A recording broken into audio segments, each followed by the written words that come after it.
ایک ضروری مسئلہ جس کی طرف آپ کی توجہ مبذول کروانا ضروری تھی، وہ یہ تھی کہ پچھلے دنوں کچھ لوگوں نے چیف جسٹس کے قتل پر لوگوں کو اکسایا ہے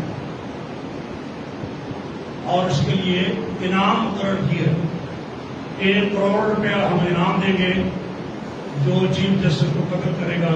اس قسم کے اعلانات کچھ لوگوں نے کیے ہیں، اور یہ وہ لوگ ہیں جو اپنے آپ کو مسلمان سمجھتے ہیں، عالم سمجھتے ہیں اور سمجھتے ہیں کہ ہم نے دین پڑھا ہوا ہے۔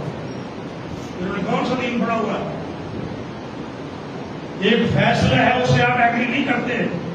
کوئی بھی مسلمان جو ایسا فیصلہ دیتا ہے جو آپ کو پسند نہیں ہے یا آپ سمجھتے ہیں کہ غلط ہے، تو کیا اس بنا پر اسے قتل کیا جا سکتا ہے؟ کون سی آیت ہے، کون سی حدیث ہے جو اس بات کی اجازت دیتی ہے؟ بلکہ اسلام کا اصول یہ ہے کہ جو شخص قاتل ہے اس کے لیے تو وعید ہے، لیکن قتل پر اکسانے میں یا کسی بھی طریقے سے قاتل کا ساتھ دینے میں یا بھڑکانے میں جو شخص بھی ملوث ہوگا وہ اس قتل کے جرم میں برابر کا شریک ہو۔ اور ایک مسلمان کو اگر 1000 بندے بھی مل کے قتل کر دے تو قصاص میں 1000 بندوں کو قتل کیا جائے۔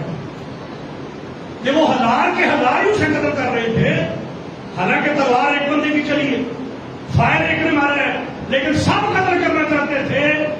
النفس بالنفس، جان کے بدلے جان ہے، جو قاتل ہے اسے قتل کیا جائے گا۔